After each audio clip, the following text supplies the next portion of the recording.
February 14, 1929, the year of the Black Bottom, 6-day bicycle races, flagpole sitting, and the first flight from Paris to New York. Mickey Mouse makes his screen debut, and Herbert Hoover is inaugurated as the 31st president with the words, "We in America today are nearer to the final triumph over poverty than ever before in any land." 6 months later, the New York stock market will crash and bring about the greatest depression in world history. In the city of Chicago, the time is 10:25 a.m. The temperature, 18 above zero.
Oh, my God.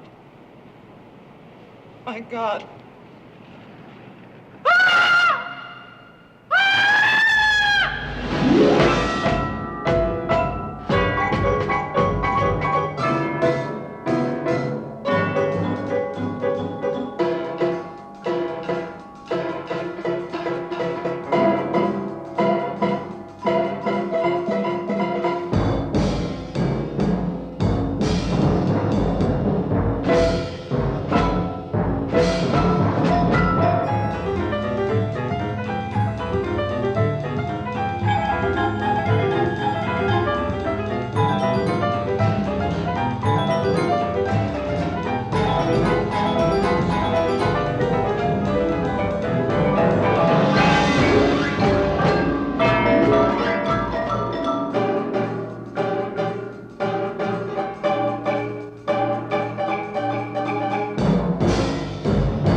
In the years following the passage of the National Prohibition Act of 1920, the nation's underworld rises to power and battles amongst itself, just as modern nations and corporations do.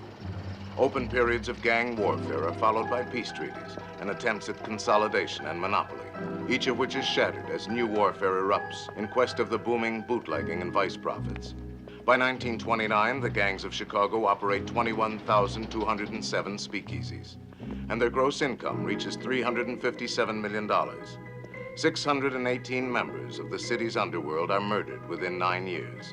Corruption extends from the mayor's office to the humblest side street speakeasy. Tell your lousy sister to keep her lousy mouth shut.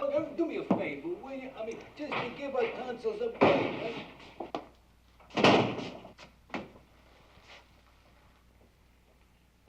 Two beers.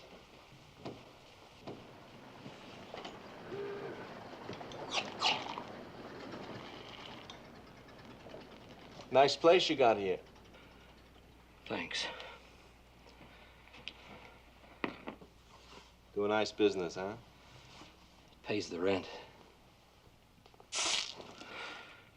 What are you trying to do, poison me? You don't like the beer, mister. You don't have to pay for it. Well, now, ain't you the cat's pajamas? You hear that, Jimmy? Bright Eyes here says we don't have to pay for this slop. How about it, Bud? You're drinking this stuff? Tastes terrible, don't it? Guess I'm not what you'd call much of a judge. What's the matter? Don't you know when something stinks? I guess I drunk better at that. You hear that? Even your friend don't like it. What more do you want? All right, Bright Eyes, where you getting it? A fellow named Slauson.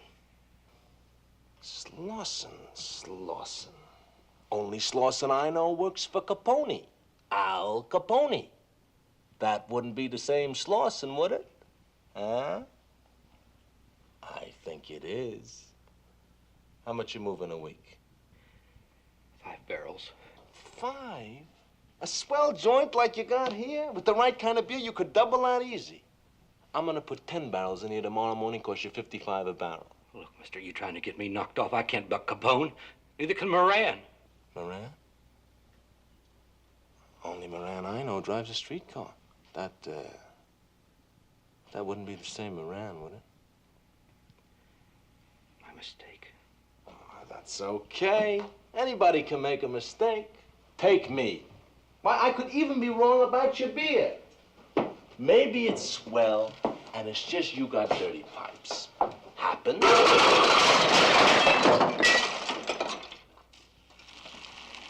Well, now, you know what you got there, Bright Eyes.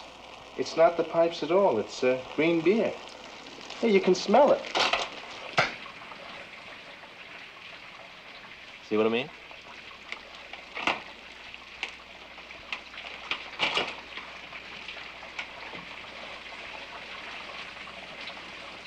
Peter Gusenberg, born Chicago, Illinois, September 22nd, 1898. Ex-convict, mail robber, burglar, hijacker, professional killer. When at the age of 13, he came home from school to find his mother dead. His first act was to pry the wedding ring from her finger and pawn it. He has been a member of Bugs Moran's North Side gang for the past 7 years.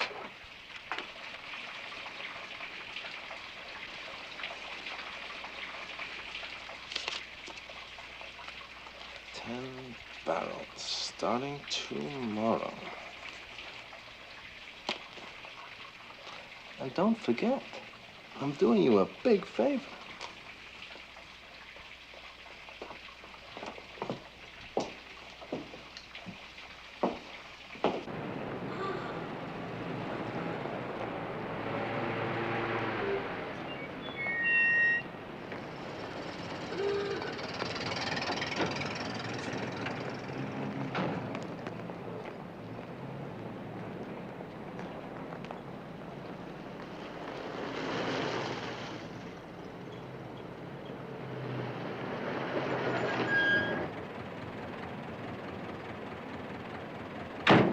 Frank Gusenberg, younger brother of Peter Gusenberg.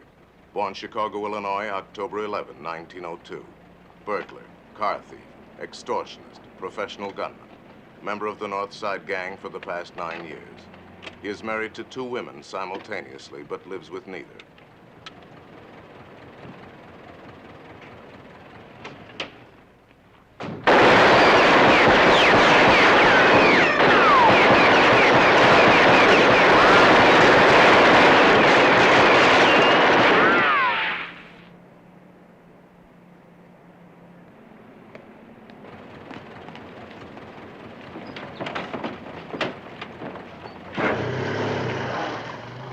Vincenzo DeMora, alias Machine Gun Jack McGurn, born Brooklyn, New York, July 7th, 1903.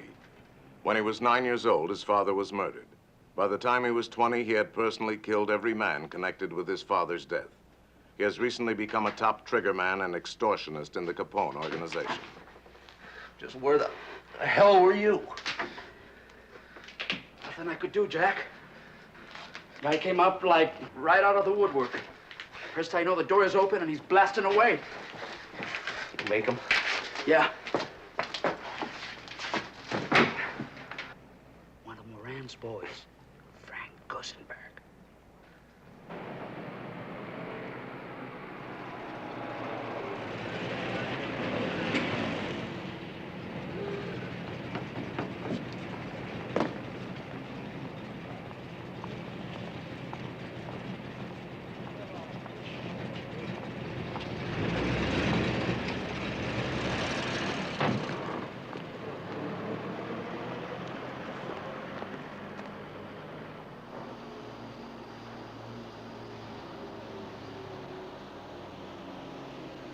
Alphonse Capone, alias Al Capone, alias Al Brown, born Castellamare, Italy, January 6, 1899. No criminal record. Raised in a Brooklyn slum, he has migrated to Illinois early in 1919. Shrewd, ambitious, and utterly ruthless, Capone in 6 short years has climbed from the status of saloon bouncer to become unchallenged leader of Chicago's most powerful underworld organization. To his associates, he is the big fella. To the public, he is Scarface Al Capone. Thank you, Mr. Capone. Sorry about that raid, Jake, but so happens he got a new captain out there who won't play ball. What's wrong with him? Playing hard to get. We had him put down for a yard a week. He says if we want to operate in his district, we got to triple that. 300, huh? Those guys must think we're made of money. Write me out his name. I'll have the bump transferred to the sticks. If it helps get him reelected, $500,000 in Thompson's campaign fund's a bargain. I put Cermak in the mayor's office, and we're going to lose $20 million a year. That's a waste of dough. We bought one man. He loses out, we buy the next one. You don't know Tony Cermak, Frank? Charles the Fixer Fischetti, born Castellamare, Italy, August 11, 1891. A second cousin to Al Capone, Fischetti acts as chairman at executive meetings. He is a heavy drinker, but never drunk. His principal value to the organization is his ability to suborn political leaders and public officials on both state and city levels. He will be murdered on April 7, 1951. And that's where we can get hurt. He ever tries chiseling on a big fella's rackets, he'll think his suitcase fell out. Oh, come on, Frank, you know.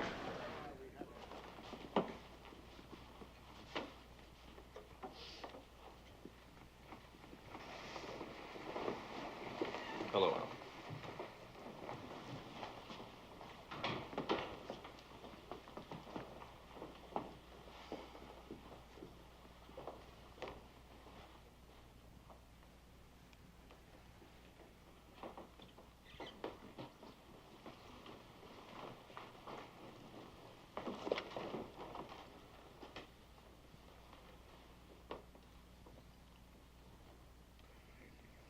Meeting will come to order. Jake, we got you down here for a report on the stockyards district. How's everything going down there?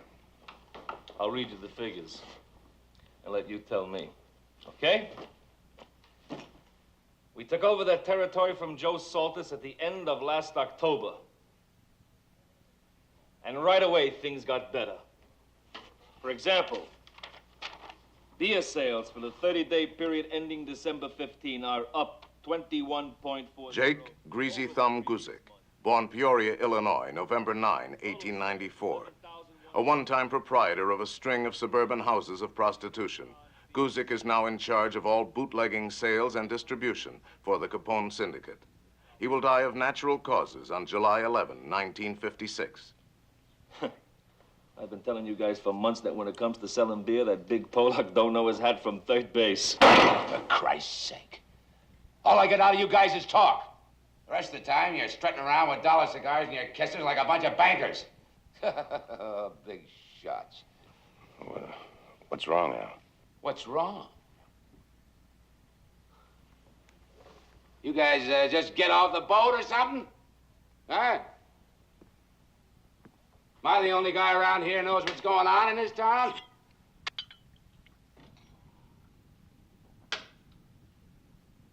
Now, let me give you some real facts. Not the kind of loving kisses we've been getting from our good pal Jake here. Nobody has to tell me we're making money out in the stockyards or any place else on the south side or the west side. But what about the north side, Jake? I don't hear no nice fat figures on that. Or maybe you figure that end of town ain't worth holding on to. We talked about this, Al. Yeah, we talked about it. You talked about it! Well, no trouble, Al. Forget about it, Al. Fucking Ranger's showing off, Al.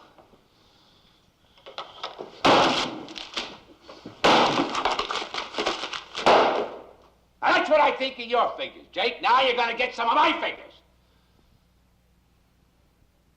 Since Labor Day, Bugs Moran's Bugs push our beer out of 28 joints South Chicago Avenue alone. That don't sound like much, does it? Huh? 28 joints. What's 28 joints out of 12,000 peanuts, right? Right? Al, if you just listen to reason. Shut up, Charlie, right now. I'm doing the talking. There's something else. Take our pal Jack McGurn here. Now, Jack's a nice fella. Does as he's told. He keeps his nose clean. I wish I had a couple of hundred like him. So what happens here? A month ago, damned if a punk of Moran's don't up and turn a chopper loose on him. Tony Lombardo. My pal Tony. Went to his funeral. I cried at his funeral. I bawled like a baby. Here's a guy, never carried a gun in his whole life. Middle of the loop, 4:30 in the afternoon, 2 slugs through the back of the head, put there by a couple of Bugs Moran's red hots. Oh, Al, now, just think a minute, huh? I mean, going after Moran, it just ain't good business. Business! I'm talking about staying alive. Try getting it through your cement head that what Moran's pulled so far, that's just for openers. He wants me. He wants me dead. The way D and Abanion wanted me dead. The way Jaime Weiss wanted me dead. Right down there on 22nd Street. Middle of the day. Damn if that crazy Pollock don't come looking for me with a whole army.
That was Jaime Weiss for you.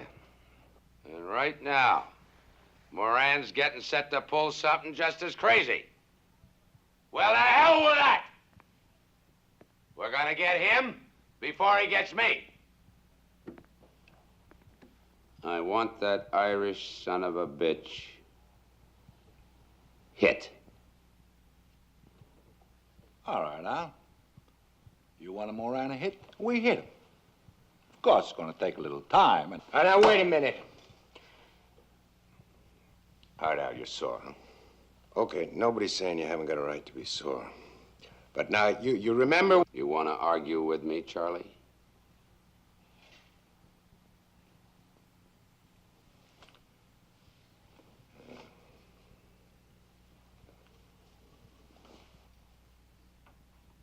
Work it out, Frank. Only make it quick. Quick? I don't know. To tell the truth, Al, there's a whole lot about the guy we don't know to begin with. Francesco Nittoni, alias Frank the Enforcer Nitti, born Montedoro, Sicily, January 9, 1887. Nitti is in charge of the Capone organization's punishment squad, made up of accomplished strong-arm men and professional killers. On March 19, 1943, while under indictment for income tax evasion, Nitti will use a gun for the last time to take his own life. Before we could take the chance to put him on the spot at all. So... I don't want to hear all that. Everybody wants to argue. I told you what to do. How long is it going to take? I don't know what to tell you. Honest, I don't. Like I told you, we got nothing to go on. I can't hear you, Frank. 5 weeks. 6 at the most. 6 weeks? What are you going to use on him, a bow and arrow? Something on your mind, Jack? Well, yes, sir.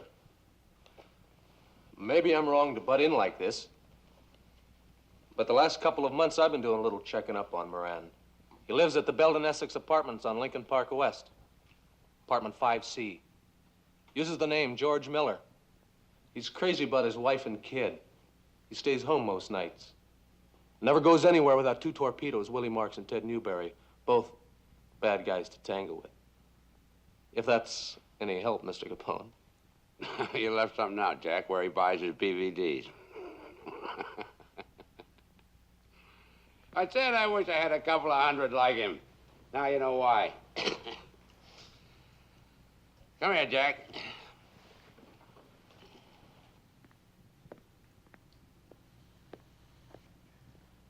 You want to know something, Jack? I like a guy who can use his head for something beside a hat rack. And seeing as how you know so much about Moran, I'm giving you the job of getting rid of him. If that's okay with you, Frank. I got no objections. Think you can handle it, kid? Yes, sir. There's just one thing, Mr. Capone. We may have to take some of Moran's boys with him. I'll send flowers.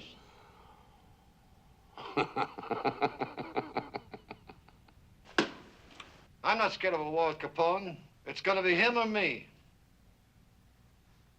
If he'd stuck to his word these past couple of years, it'd be a different story. But every deal he's made, he's broken. O'Banion thought he could deal with him. And Weiss did, too. Well, I don't have to tell you how they ended up. George Clarence Moran, born St. Paul, Minnesota, July 9, 1893. Ex-convict, burglar, horse thief, hijacker, suspected killer, present leader of Chicago's notorious and long-established North Side mob, which during the past 5 years has been almost constantly at war with the Capone organization for control of the city's bootlegging and gambling profits. During these 5 years, every previous leader of the North Side gang has been murdered by the Capone interests. Jaime shook the dirty hand of that rotten greaseball. Oh, sure. We've been giving him a lot of trouble lately. But I'm telling you here and now, that's not enough. Not when you figure what he's been doing to us. Pushing his slop into our saloons, hijacking our trucks, and sending punks like that Jack McGurn up here to snoop around. Well, that may be Jake with you guys, but not me. I say it's time we put Al Capone and his bums out of business. For good! George, with what? You can start a war with Capone, but you're not going to win it. Not when every wop in town is working for him.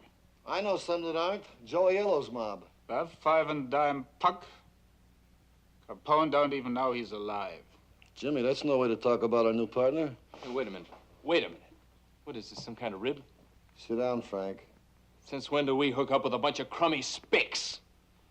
You can count me out. Don't you pop off to me, you stupid kraut. When it comes to getting Capone, I don't care who I use. You remember Deanie O'Banion? Remember Jaime Weiss? Well, you ought to, because you helped load their coffins into the hearse. Or maybe when a friend of yours is gone, you don't give a damn no more. Well, I do. And Deanie O'Banion was my friend, and I don't forget him. And I don't forget who had him knocked off. Jaime Weiss and me, We was with Dini not 10 minutes before they got him. Now remember those grease balls. They just as soon put a bullet in your back as eat a pizza. To hell with them Sicilians. Be seeing you, Jaime.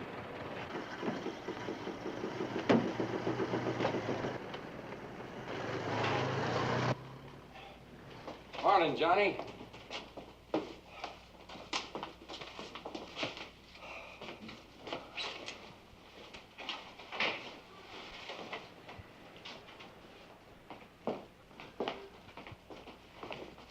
Good morning, boys.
That's the way Capone operates.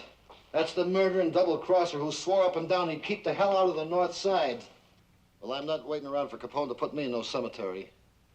We nail him before he nails me. All right, let's nail him and get it over with. I just say we do it without the help of a two-bit spaghetti snapper like Joe Aiello. Frank, you're a dummy. You know that? Capone's protection comes from the Mafia. He can't make a move without permission of the head wop.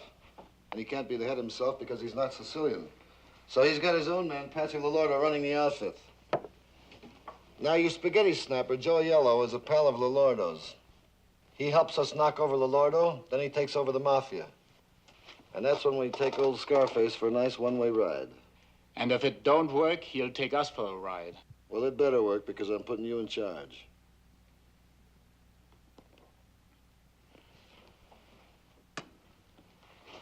Well, I'm not saying it cannot be done, especially if Aiello gets us in there. Albert R. Kachelek, alias James Clark, born Krajunka, Germany, February 25, 1888. Ex-convict, burglar, car thief, suspected killer.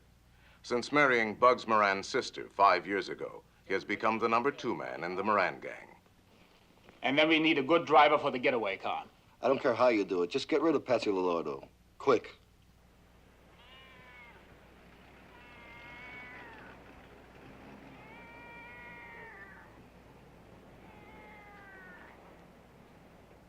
I learned how to drive when I was young. John May, born Chicago, Illinois, September 28, 1897. Married, 7 children. Twice arrested on charges of safe blowing and burglary. No convictions. Has worked occasionally for the Moran gang as an auto mechanic. He has promised his wife he will stay out of further trouble with the law, but he is 3 months behind in the rent. I'd really like to help you out, Mr. Clark. It's just that I don't... Up to you, Johnny. You want to do us a favor? Fine. If you don't, that's your lookout. Here, see? Well, I'm not really a trigger man, you see. As a matter of fact, I don't even own a gun.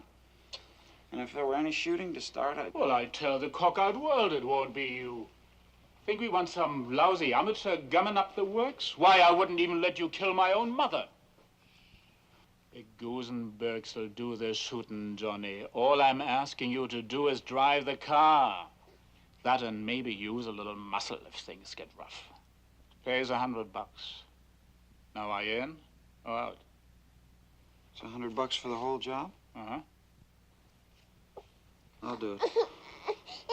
Besides, I really need the money. Come on, darling. Don't you want any more?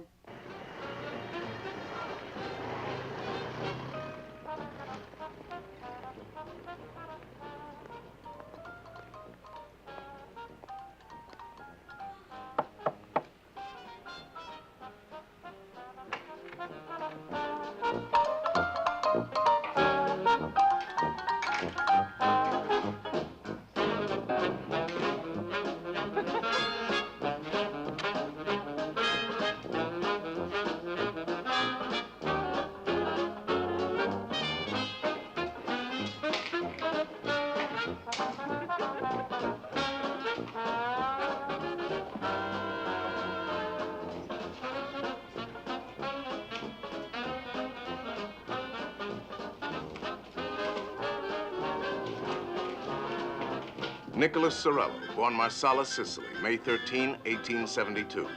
Brought to the United States by his cousin Dominic Forenza when in his late 30s. Married, with 5 children and 11 grandchildren. He has had difficulty learning the ways of the new world and has lived in continual poverty. He will be murdered on February 15, 1929, less than 24 hours after completion of the only criminal activity of his life.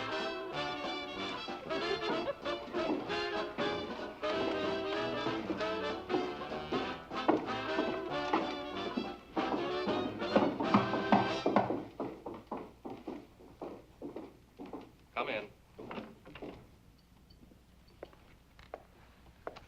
Mr. McGurn, I'm a Nick Sorello. Sit down, Nick. Want a drink? Something to eat? Thank you, no. It is kind of you to ask. Dominic Forenza says your man can be trusted. Maybe that is because my memory, it is very bad. What do you do for a living, Nick? I have the truck. Sometimes I'm selling the vegetables. Sometimes I'm in the moving business. It's very hard to get a good job when you talk with accent. Yeah. Any trouble with the cops? No. One time, yes. They tell me I'm moving the stolen goods. I say I do not know this. They take what is in my truck. They let me go. It's same thing as in our country. It's no different here. Got a job for you, Nick. Bring it off, you get paid big. $500. It honors me to serve you, Mr. McGurn. You're gonna need a couple paisani, guys that can keep their traps shut. Sometime tonight, there'll be a car left in front of your house. It'll be hot, so ditch it soon as the job's finished. Got that? Write this down. Tomorrow morning, 9 on the nose. You and your boys be on 33rd Street, half a block west of Roby. You're gonna need a gun. Gun? That is something I do not have, Mr. McGurn. Guns make trouble.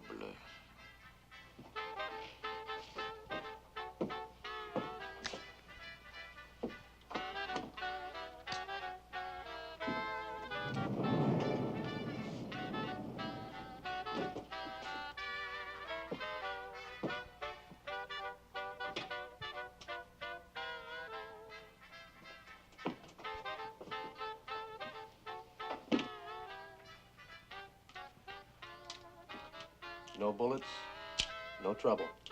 Okay?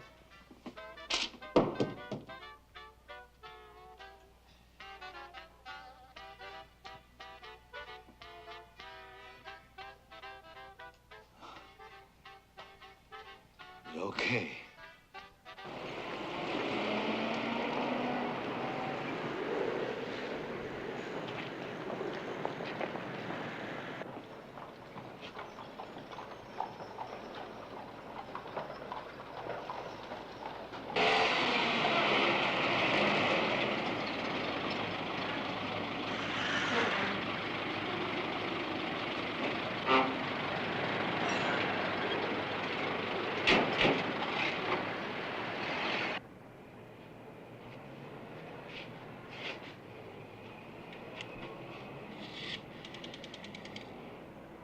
Operator.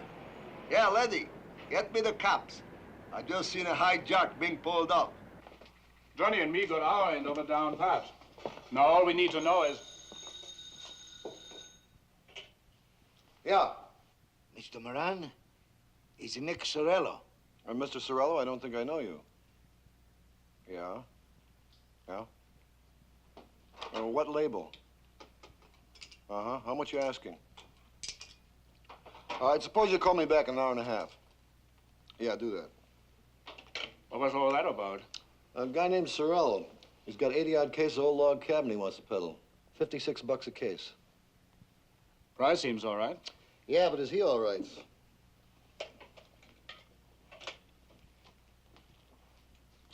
Monroe, 8099, please. Lieutenant Zalacosta, please. Oh, hello, Larry. This is George. Look, Larry, a couple of things. Let me know if your boys got anything on a booze hijack last couple of days, out near the stockyards. All right. And while you're at it, see if you got a make sheet on a wop named Nick Sorello. Right. I'll call you back in about an hour, okay? Thanks, Larry. Oh, I'm sorry, Jim. What were you saying? Oh, just that we're about ready to make our move. All we need now is to make sure Lolordo's bodyguards change shifts the same time every day. I've got a couple of boys checking on that right now.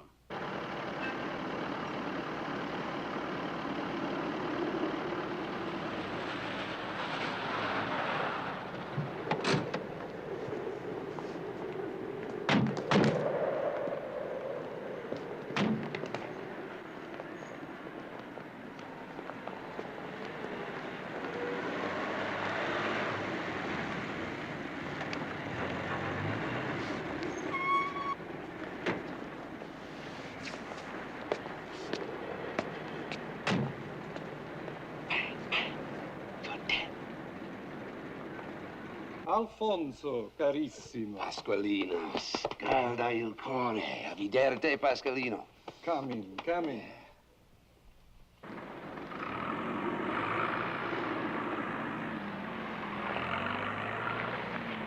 Salute e vita durevole.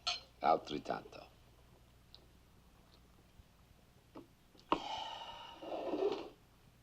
Grazie.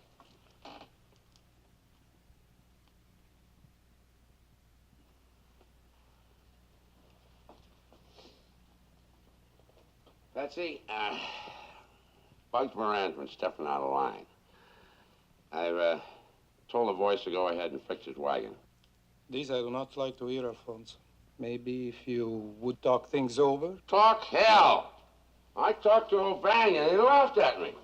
I talked to Weiss. I pleaded with Weiss. 3 times he tried to have me bumped off. Now, Moran is just as bullheaded. You can't talk any sense to these peasants. Every time I tried, I wind up getting shot at.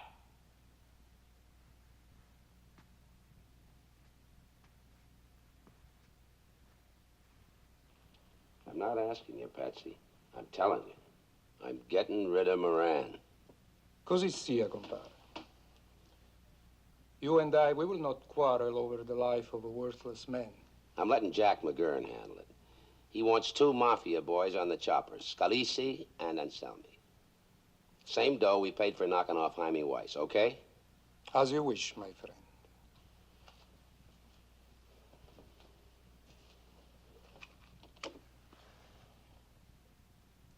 Alfonso, something else troubles you, no? Yeah. Every hair thing, Patsy. You know how it is. You pick up a word here and a word there, you put them together, and pretty soon you got a picture. Maybe it's on a level and maybe it ain't. The way I get it, Joe Aiello is going to take over the mafia in this town, and they got your name on a bullet. I have nothing to fear from Aiello. Don Giuseppe and I are as brothers. We attended the university in Palermo together. We came to this country only months apart. We are both members of the inner council of the Brotherhood.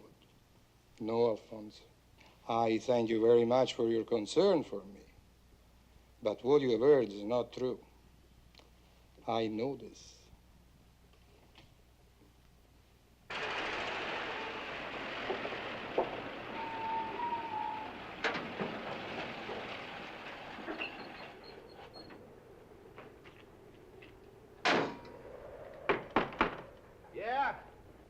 is a Nick Sorello.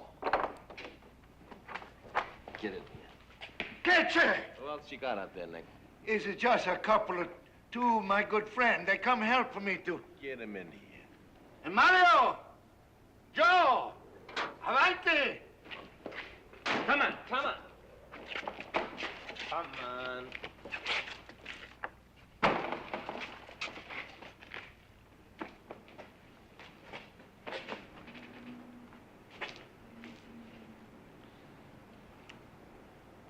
What'd you have in mind, Nick? I ask you pardon, senor. It's only to watch the whiskey I have the gun. No! You're a very naughty boy, Nick. All right, let's get it in here.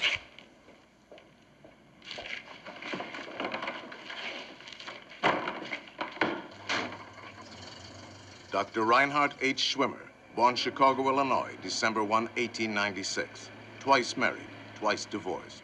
Schwimmer has no criminal record, but is one of that group of men who are fascinated by the exploits of gangsters. In the last few months, he has become acquainted with the members of the Moran organization and spends a good deal of time in their company. A licensed optometrist, he has recently abandoned his practice and is presently supported by his widowed mother.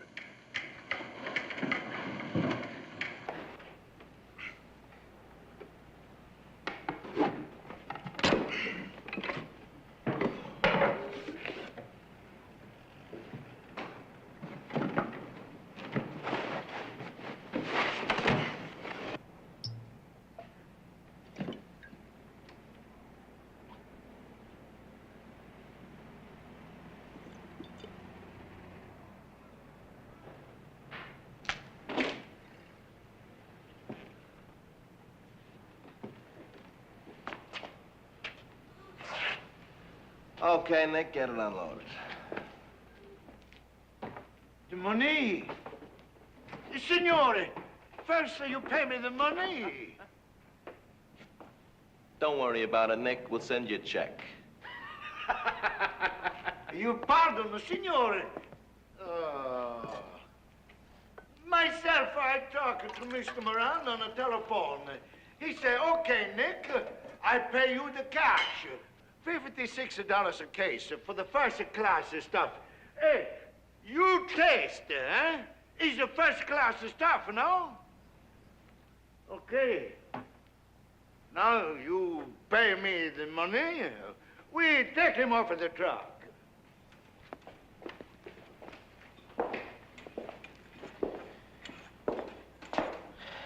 Where'd you get it, Nick? Mr. Moran, he don't say that. He just to say... Little hijack job, huh, Nick? Got it off of Dingbat Alberta's boys, right? Oh. We hear these things, Nick. You don't pay the Dingbat, we don't pay you. That's fair.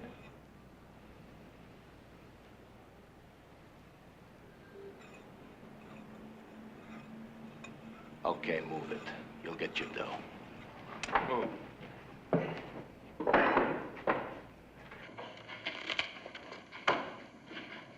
Adam Heyer, born Springfield, Illinois, June 26, 1881.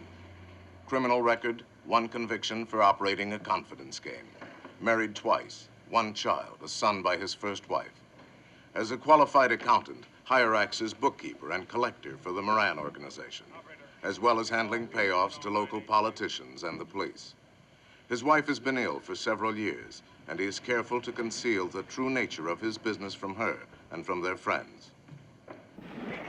They're all here, Mr. Gusenberg. Nick?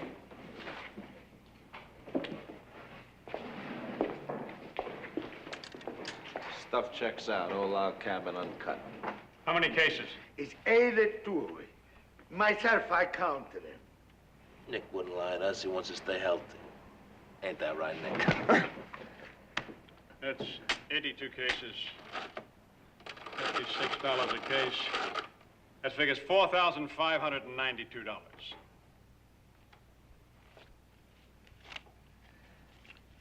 1,000, 2,000, 3,000, 4,000.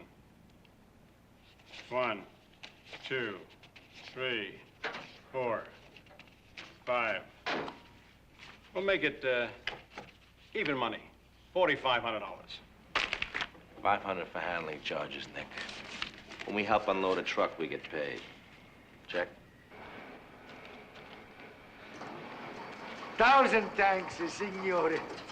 Maybe we do it the business again some more next time. Nothing we like better than doing business with bright boys. You're my idea of a bright boy. Yeah.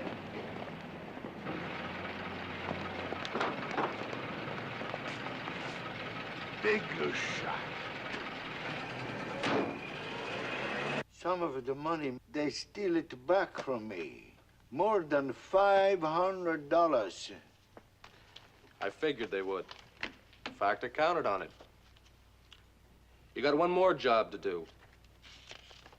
Just when, I don't know yet. A real easy job, Nick. Just one simple phone call. Now remember, Pete, Frank will pick you up tomorrow afternoon at 3:30 sharp. At exactly 10 to 4, both of your pickups are yellow on the corner of Walton and Paulina.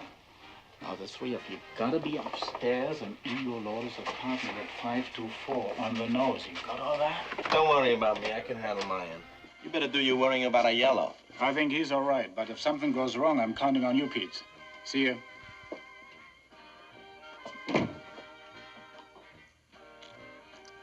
As Mr. and Mrs. Peter J. Gorman, Peter Gusenberg and an ex-showgirl named Myrtle Nelson Koppelman have occupied apartment 5C at 434 Roscoe Street for the past 7 months.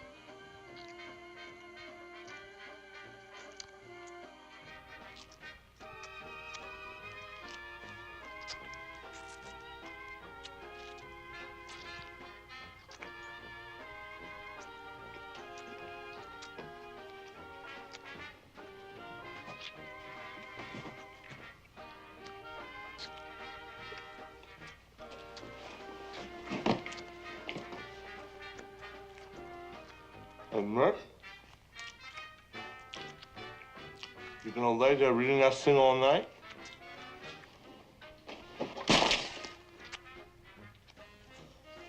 You made me lose my place. Yeah?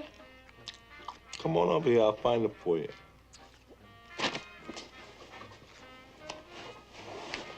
What are you eating? What's it look like I'm eating? Sandwich. Well, you could have made one for me. What's the matter? You bust a leg or something?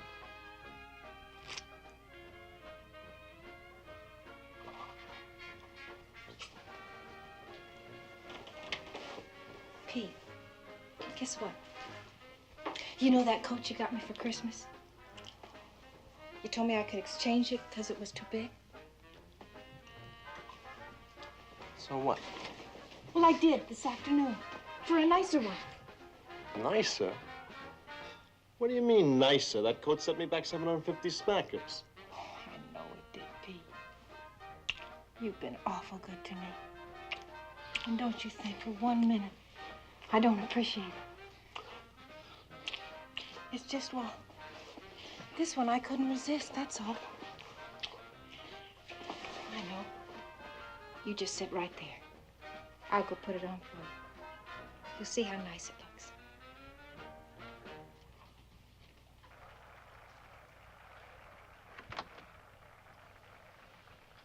Yowza, yowza, yowza.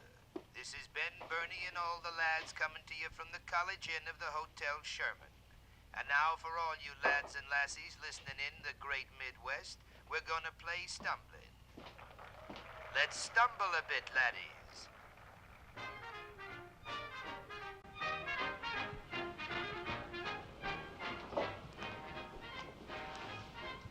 Isn't it beautiful, Pete? How much? You don't have to use that tone of voice. How much? It was a bargain, baby. They marked it way down low. I just knew you'd want me. 3,000, that's all. 3 grand? Why, you lousy little gold digger, when I picked you out of the line, all you had to your name was a cloth coat with monkey fur on the collar. Well, it goes back tomorrow, you hear me? Back! Listen, you cheap gangster. I'm gonna keep...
Now you're disturbing the peace. Let me...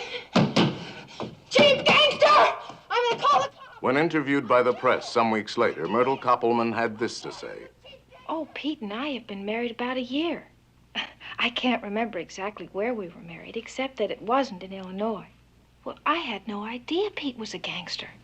He said he was a salesman. Truly a kinder, more gentle man. Well, you just couldn't meet one. On January 7th, the Moran gang puts into effect its plan to murder Mafia chieftain Patsy Lolordo. The first step is for Pete and Frank Gusenberg to use Joe Aiello's friendship for Lolordo as a means to enter his apartment. Your name, Aiello? Aiello. Hop in. One thing I gotta know, Aiello. You're positive this guy Lolordo ain't setting us up for a double cross? Don Pasqualino and I are just like blood brothers. He truly believes we're calling on him on a business matter. The man who got him will know this, so they will allow us to enter. Gabish. Get it. Take it easy, Aiello.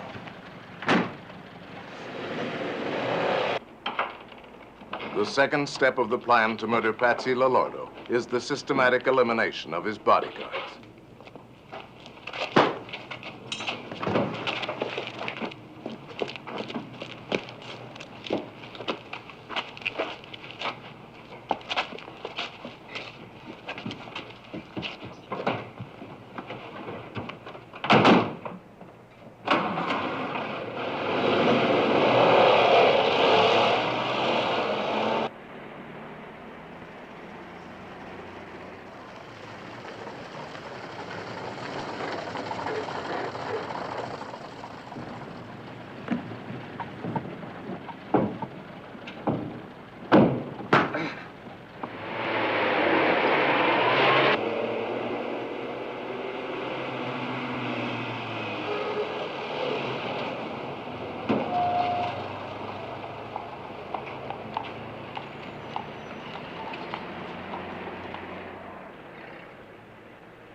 Caro Don Giuseppe, alla salute. Alla tua.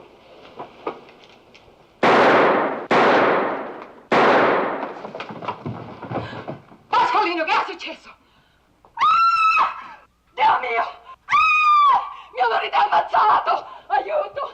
Pasqualino, rispondimi, mio bene! Mio tesoro! Perché? Tesoro, mio bene!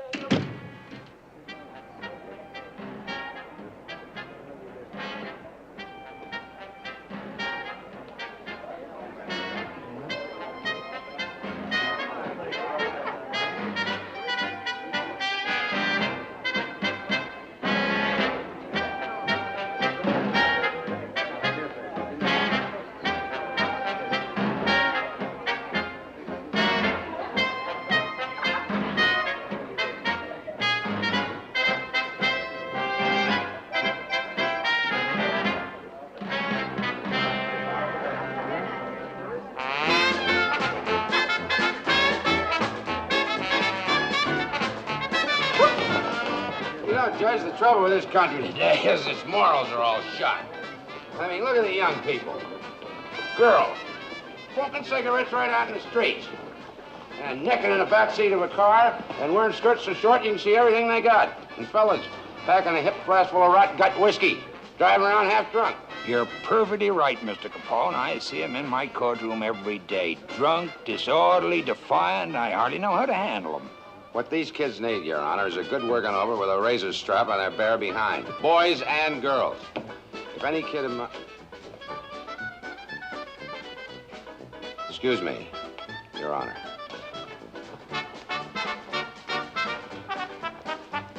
up your drinks, folks. I'll be right back.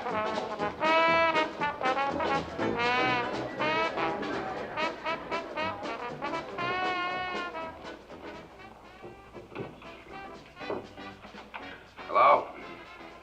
Yeah, this is Al. Who? Oh, hello, Marty. Well, what's so important? You got it.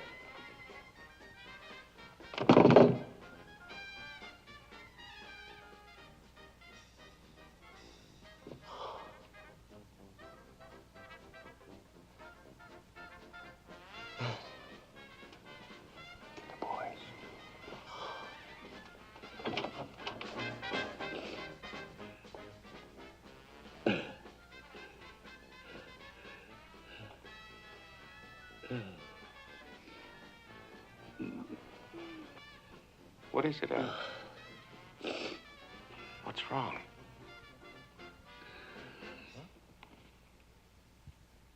Patsy Lolordo. He's dead.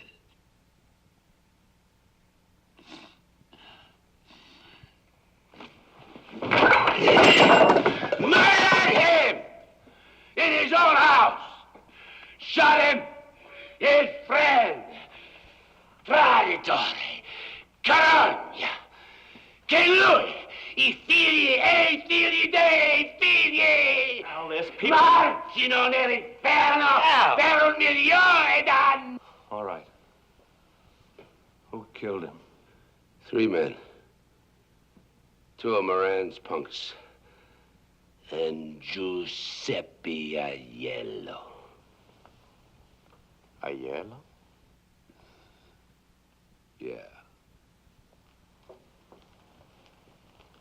What was it you were saying, Charlie? Talk to Moran, pay the guy to lay off, give the poor guy a pass. And listen, let me tell you something. I came not close to saying, maybe you're right for the first time in your life. But no more, Charlie. Moran goes. And so does Aiello. Him, I take care of. You see that? Like an old man. I tell you, the union's out to get me. They already made one try. They came at me with a shotgun. Next time, shoot a couple back at him. I'm not a gunman, George. I just wasn't cut out to be a Well, gunman. what were you cut out for? To sell neckties? Listen, you're in the rackets, brother. Same as the rest of us. And the kind of dough I'm paying you, you either fight back or get out altogether. I thought maybe I could run one of your speaks for you. Now, that's my real line. You know I'm good at it. I've got no job for saloon keepers. I don't know when I will have. Either you keep the job you've got or... Albert Weinschenker, alias Albert Weinshank, born Chicago, Illinois, December 23, 1893. No criminal record. Although Weinshank is not a gangster in the usual sense of the word, he has been associated with the North Side mob for the past 3 years. First as an operator of speakeasies, now in charge of a non-union cleaning and dyeing association controlled by Bugs Moran. Well, Bert, I know it isn't easy for you, but you do a good job for me, and I'd sure hate to lose you. Listen, why don't you go back home and give it some more thought? Talk it over with Irene again. I'll be at the Clark Street garage Thursday between 10 and 10:30. Stop by and let me know one way or the other. I'll do that. If I could just get Irene to quit being so nervous, but... Well, you know how women are. Yeah. I can't thank you enough, George. Forget it. We're old pals, remember? Hello. Mr. Moran, it's Nick Sorello. You remember me? Yeah, I remember you, Nick. What about it? Maybe pretty soon I get some more. Same stuff like before, same price. Okay? Yeah, I guess we can work something out. How big a load? This I'm not sure. I do not have delivery yet. You understand, Mr. Moran? Yeah, I understand. How soon do you think it'll be? Maybe tomorrow. Or maybe 2 days. Okay, call us when you're ready. I'll have the boys take delivery. Mr. Moran, is one thing. Last time, you boys, they pushed me around a little bit. This time, I do a business with you, okay. But with you boys, no. Okay, make it this Thursday morning around 10:30, same place. I'll be there myself. I guarantee you'll get everything that's coming to you. That's fine. To meet with you is my pleasure. Thank you, Mr. Moran. Mr. Moran. So why don't you step down here? I have a beautiful little style I think you'd like. It has a hot water heater, safety glass, ventilated crankcase, the best self-starter on the market, and only 16,000 miles. A lot of pep and zing in this baby. I don't know. Used car and all. Ah, but I use LaSalle, sir. That's the big difference. I'll let you in on a little something. Belong to a Cook County commissioner. Oh. And I don't have to tell you how those boys take care of their cars. How much? $800. But for you, $750. Sold. Provided I can drive her out of here right now. Don't see why not. I'd like to finance it. Oh, cash on the line. That's okay. Yes, sir. Can't argue with cash. All I need is your name and address for the bill of sale. Oh, yeah. James Morton, 212 Hubbard Street, Los Angeles, California. 4 months in advance. Yes, sir, you betcha. I'll get you a receipt for this, Mr. James Morton. Oh, I'm pleased to meet you, Mr. Morton.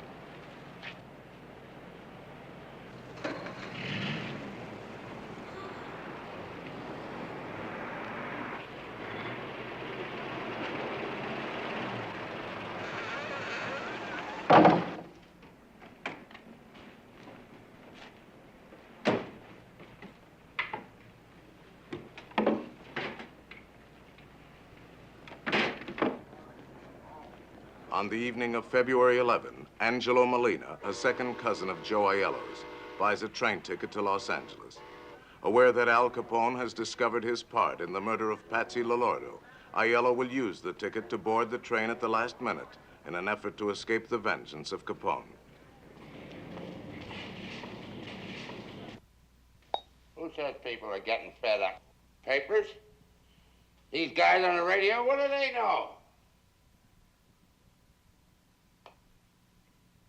You think most guys give a damn who gets bumped off as long as it ain't them?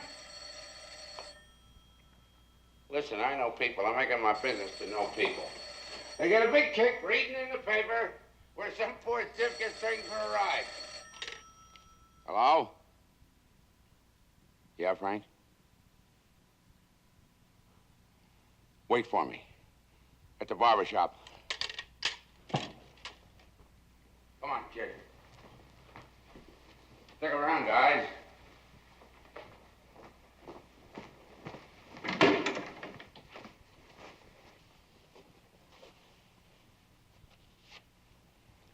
I gotta go pay a bill.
Who's there?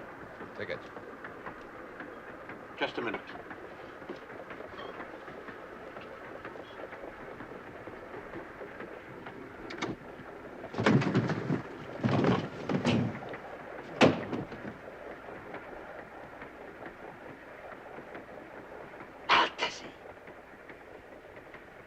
Traditore.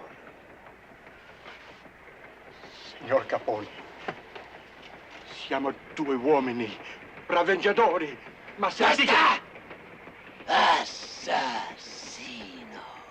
Ma se... Girate! Gira!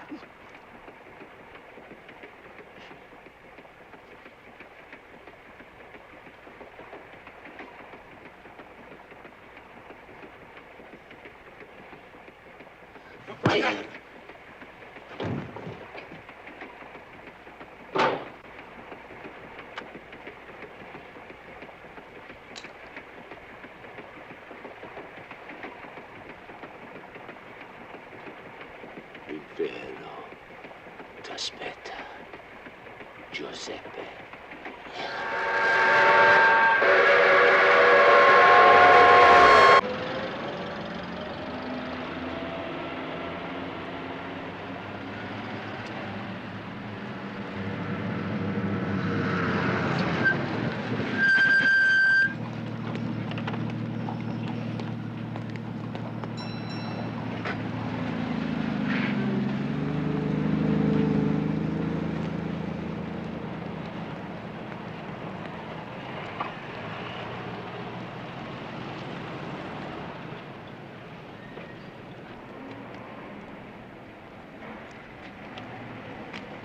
Mrs. Duty, my friend here and me, we're looking for a nice front room. And your sign out there. Come on in. I can't afford to heat up the whole street. The way they charge for coal nowadays. Yes. You in a band or something? With an orchestra. One of the cabarets over on Fullerton. The rooms are upstairs. Okay. Oh, this is a charming place you have here, Mrs. Duty. I don't want no horn tooting in here. My roomers wouldn't stand for nothing like that. Don't you worry about that, ma'am. We only play these things when we get paid for it. Do you want 2 singles or just the double? One room's enough, as long as it's a front. If you're going to be sleeping days, I'd advise you to take a back room. The noise on Clark Street isn't to be believed, what with the buses and the people. I said a front room, okay? You see, we're out here from New York, ma'am. It gets too quiet, we can't go to sleep. Bet you're the same way. I'll show you what I got.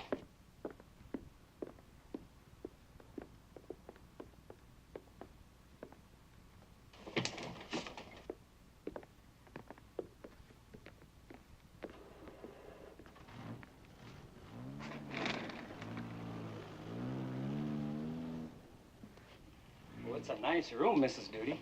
We'll take it. You get a change of linen twice a week. Bathrooms at the end of the hall. No visitors after 11. And I don't want no women up here. I run a respectable place. Well, don't you worry about that, ma'am. We'll move our stuff in tomorrow. How much do we owe you? Comes to $9 a week. In advance. Your receipt and an extra key will be on the hall table. What's your name? Well, he's Mr. White, and I'm Mr. Johnson. Hey, lady, what about a phone? Pay phone at the end of the hall. You better give Vic a call. Right.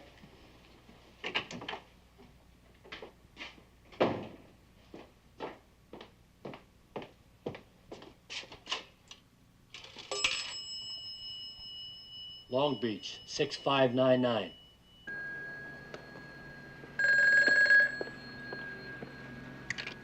Filling station, O'Mara talking. Yeah, hold on.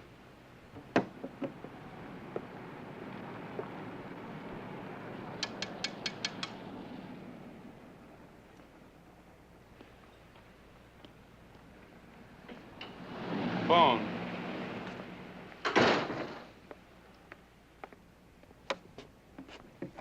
Hello.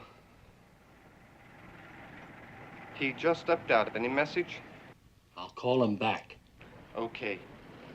Who just stepped out? Wrong number. Okay? Okay.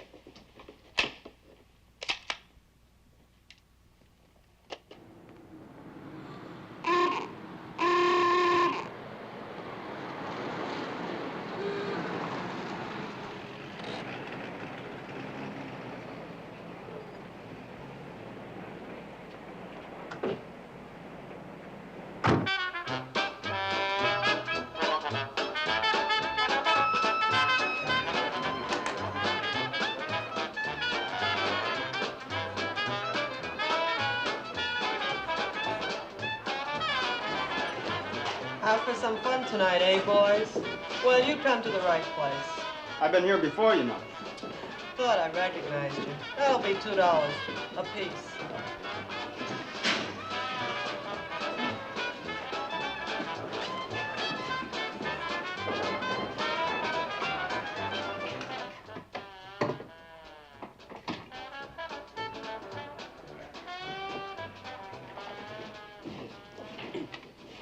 All right. The car's in a garage behind 1723 Wood Street. Right here. Opens onto an alley running north and south. Take the alley to Bloomingdale and jog left to Wood. East on Webster to Clark, south on Clark Street about half a block, and there she is. Since you boys come from out of town, nobody in the place is going to recognize you.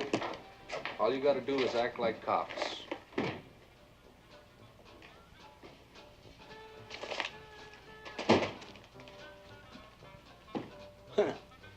Must be yours. That's Moran. You probably won't be able to see his face from across the street, but none of his boys are built like him, so that's no problem. He wears brown clothes a lot. Suit, overcoat, hat, shoes. Albert Anselmi, born Marsala, Sicily, June 11, 1892. He is a member of the Mafia and a professional assassin, as is John Scalisi, born Castelvetrano, Sicily, January 24, 1895. In a period of less than 6 years, these two men acting together have participated in 31 murders, including those of Dian O'Banion and Earl Jaime Weiss. There's always the outside chance you'll be spotted by a legit squad car. If it happens before you get there and they try to stop you, okay. That's a rap the lawyers can beat. If it happens after you leave, you might as well start blasting. You got nothing to lose. Any questions? That's it.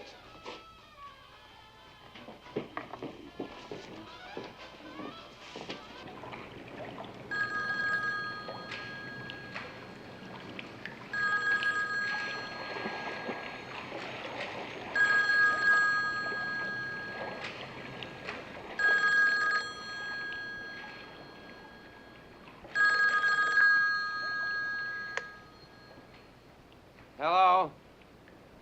Jack, great to hear from you, kid. How's the weather back there? Right around zero, Mr. Capone. Sure could use some of that Miami sunshine up here. Yeah, I'll bet you could. Anything special you want to tell me, kid? Yes, sir. It's all set for this Thursday, Mr. Capone. In the morning, around 10:30.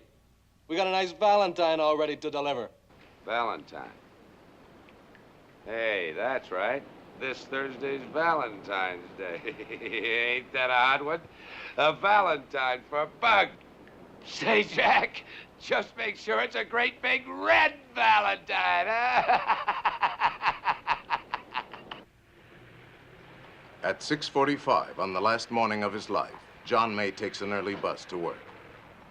He has been promised a $10 bonus if he can replace the transmission of one of the gang's cars before noon.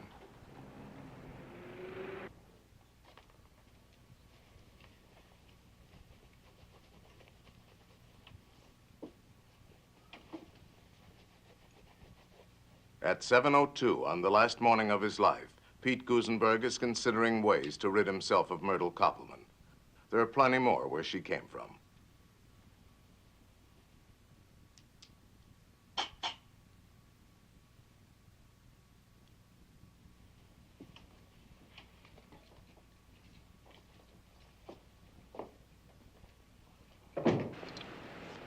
At 7:23 on the last morning of his life, Albert Kotchelek, alias James Clark, is thinking of buying a new car. His status in the gang demands better than this.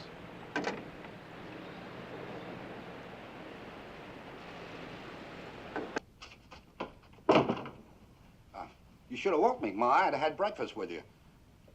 How do you expect me to know you were even home? Coming in at all hours.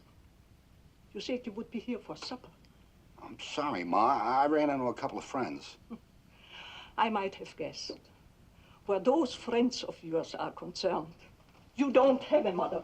At 7:30 on the last morning of his life, Reinhard Schwimmer is in desperate need of money. I have to talk to you, Mama. It's important. Listen, Mama, I hate to tell you this, but I'm in trouble. Not with the police, Reinhard. Nothing like that. I owe some money. $300. It's got to be paid quick or I'm in a real jam. Ich verstehe dich nicht, Reinhard. A man with a fine profession doing such things. All right. If you promise to stay away from those gangsters, I'll get you the money. I will. I give you my word. Just be a good boy, Reinhard. That isn't so much to ask.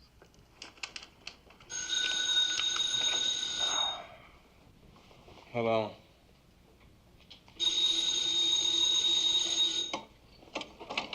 What do you want? What? Oh, Eddie. Yeah, I'm up. Yeah, Eddie, I'm up.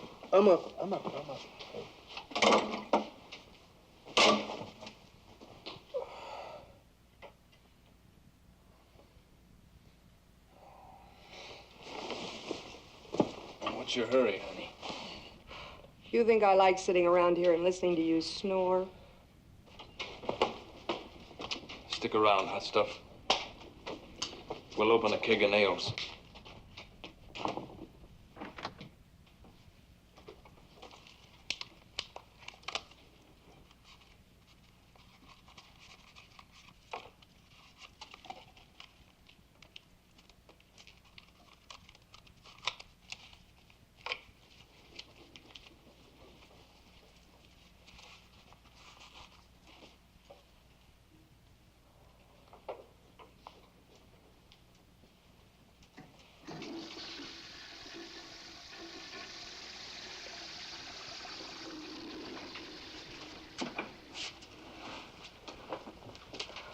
You still here?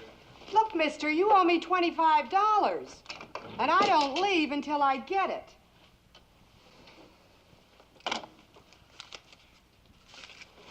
You know, with a he-man like me, you ought to pay. That'll be the day. Well, thanks, lover. See you around. At 7:41 on the last morning of his life, Frank Gusenberg is wondering if he shouldn't go back to one of his wives. Can I fix you some breakfast, dear?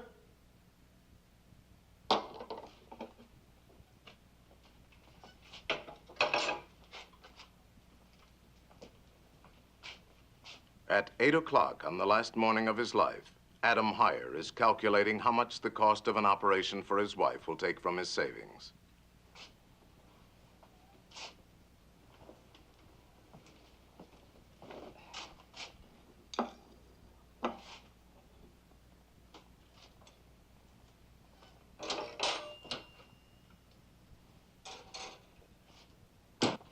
You will tell him, Bert.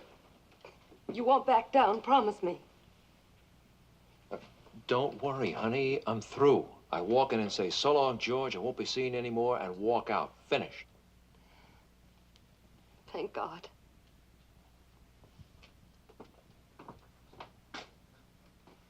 I'll call you after lunch, around 1:30. At 8:15 on the last morning of his life, Albert Weinshank has decided that his safety and his peace of mind are more important than $20,000 a year.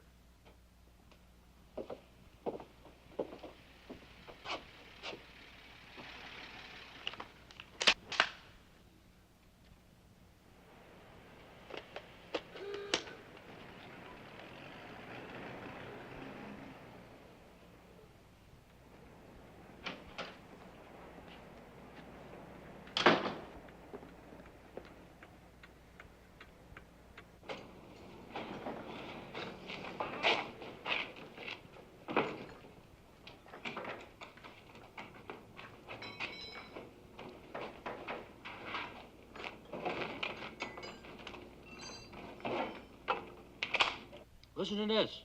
Only $600. 4-cylinder floating power. Freedom from vibration and rumble.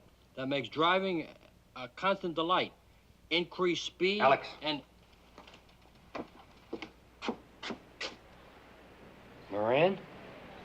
Nah, it's too short. you know something, Paul? That's the 6th guy in there already. Nobody told us we gotta keep score. All we're supposed to do is count up to 1. Morning, boys. Hope it ain't good old Riney. How's the eye business, Doc? Haven't you heard? I retired, living on my investments. He means his old lady is paying the bills. Saw Pete's car out front. I thought I'd drop in, say hello, get a cup of coffee. Would you mind helping yourself, Doc? The waiter just left. Sure.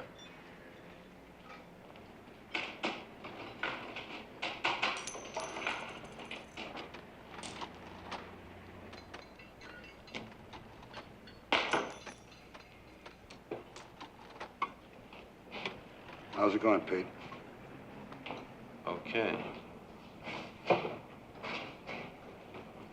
Say, fella over at the barber shop, give me a tip on a freight to Miami. Indian broom. Long shot. Claims it's in the bag. I'll make my own mistakes.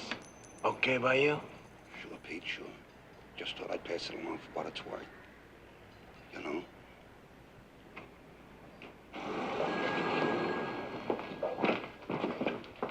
How's the weather out? Still coming down. Wind's like a handful of razor blades. You guys are getting soft. Mr. Miller. It's Mr. Bernstein, long distance from Detroit.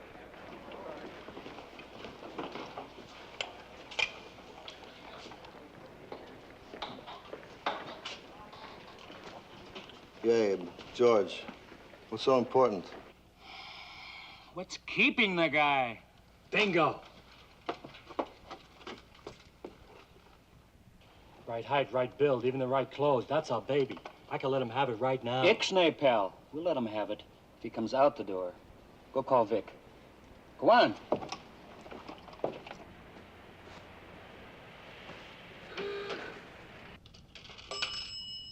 Operator? Hey, give me Long Beach 6. Long Beach 6599. Right. Yeah, hello. Mr. Kane. He just stepped out. Any message? Yeah. Tell him his shirts is ready. Okay.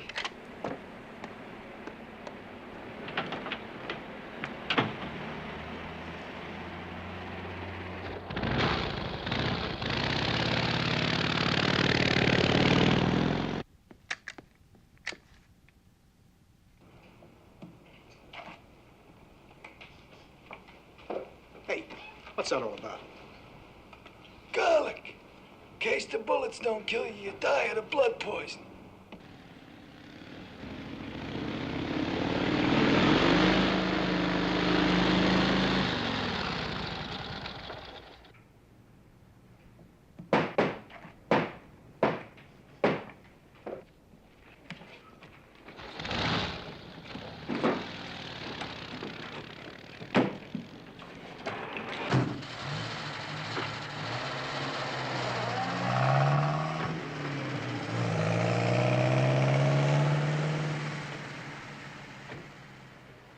I told him the next time he tries to jack up the price at the last minute, I'd find somebody else up there to do business with.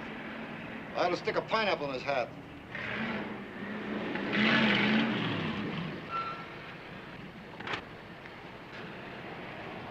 Lousy cops. They sure picked a swell time to get nosy. Hell of a note if Sorella shows up with the booze with them still in there. Let's get a cup of coffee. Yeah, I could use one. Okay, Mike. Quiet, Trench. George, is that you? Hello, boys. Something I can do for you? Yeah, you can shut up.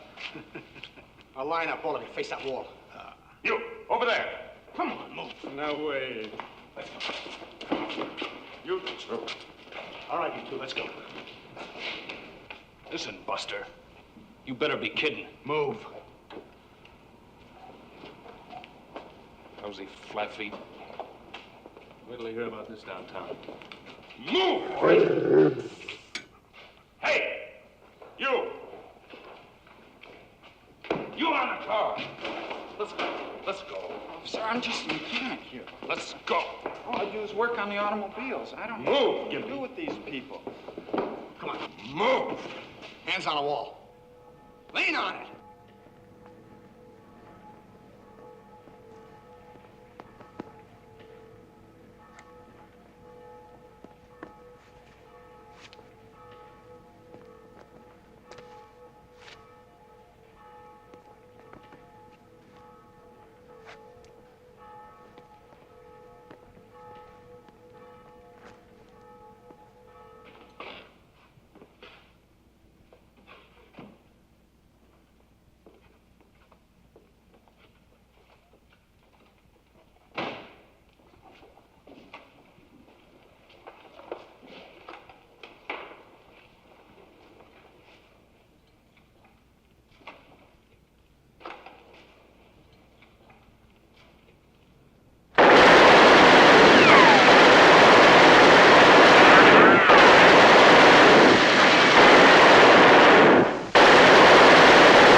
A lot of guys tell me get into the stock market, George. Pull up a few grand, and inside of you, you'll be a rich man. I say, what the hell? I'm already a rich man. And besides,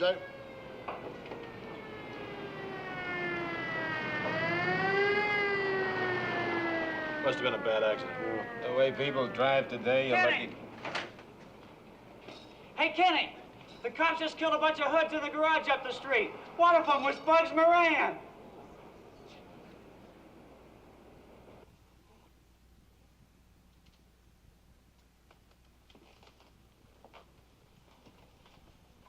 Frank.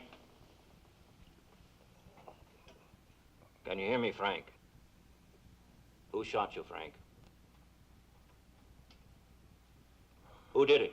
Who shot you? Nobody.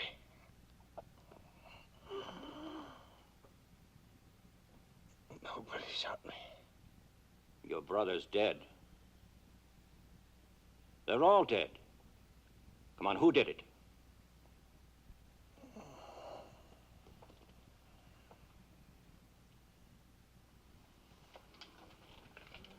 I've got to tell you, Frank. You're not going to make it. You want me to get a preacher? No.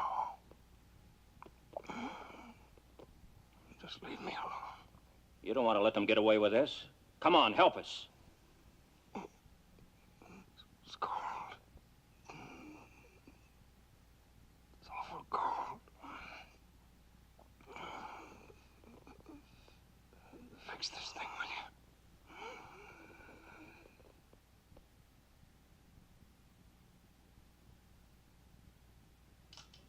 A few hours after the St. Valentine's Day massacre, the newspapers managed to locate Moran, something the police have not yet been able to do. just a heavy cold. I thought I'd better take care of it. Where were you, Mr. Moran, when it happened? Out of town. How long do you expect to be laid up? Well, I can't say for sure. Maybe a day or two. Did you know the cops are looking for you, Moran? I can't imagine why. Nothing I can tell them. This gonna put you out of business? You must be a little mixed up, buddy. I happen to be in the real estate business. Oh, yeah, I knew some of those fellas. Just to talk to, you know. I even read where it said they were working for me. You can't believe everything you read in the newspapers.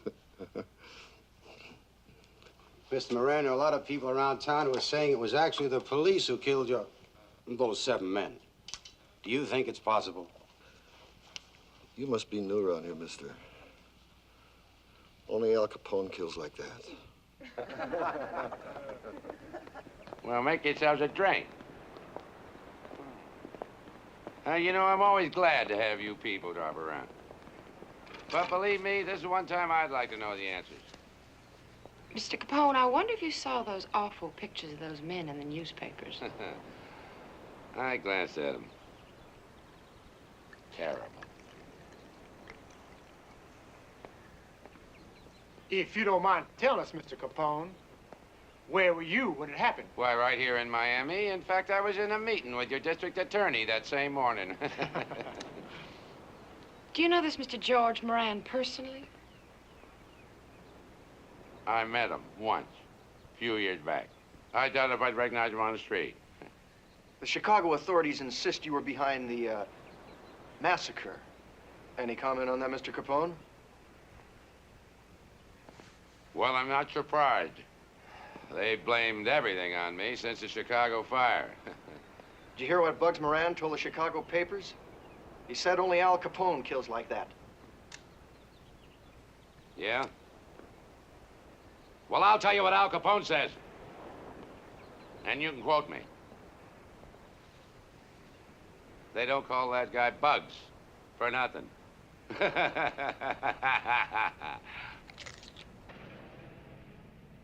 Public indignation at the St. Valentine's Day Massacre brings to a halt the most notorious era of open gang warfare in American history.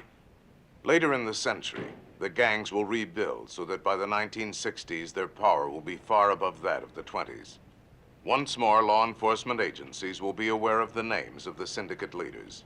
And once more, they will not prosecute them, awaiting perhaps the moment when the public will demand, as it did in 1929, that the criminals be brought to justice. No one is ever brought to trial for the slaughter of the 7 men in this garage. But within 19 months, all 4 of the killers will themselves die of violence. On the evening of May 7, 1929, John Scalise and Albert Anselmi are invited to a banquet at the mansion of Al Capone, unaware that he has discovered their plot to murder him and take over his empire.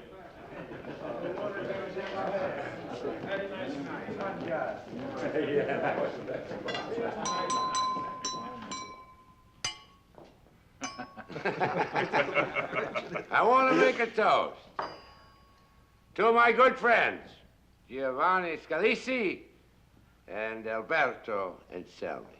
Salud. Salud. May you rot in hell!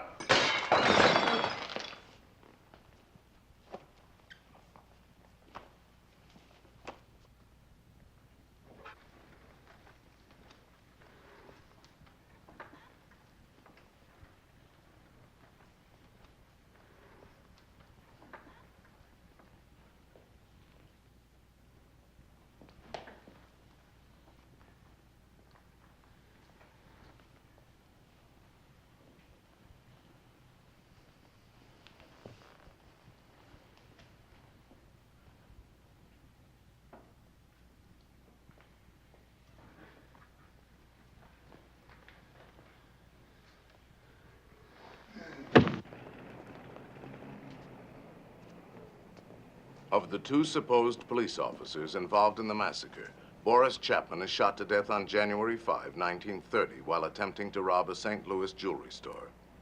The body of Adolf Muller is found in a pond 12 miles south of Joplin, Missouri on September 8, 1930.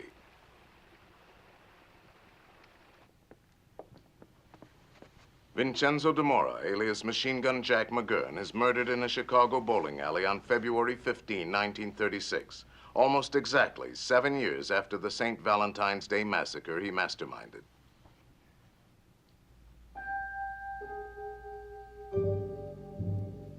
George Clarence Moran disappears from Chicago soon after the mass murder of his followers. While serving a 10-year sentence for bank robbery in the federal penitentiary in Leavenworth, Kansas, He dies of lung cancer on February 25, 1957. Alphonse Capone, while he is never tried for complicity in the St. Valentine's Day Massacre, his role as the man behind it goes unquestioned. 3 months later, he is in prison, and more than half of the remaining 18 years of his life are spent in federal penitentiaries. On January 25, 1947, Alphonse Capone, his mind gone, his body ravaged by syphilis, dies in his sleep. On February 4, his body is interred in the family plot in the Chicago cemetery.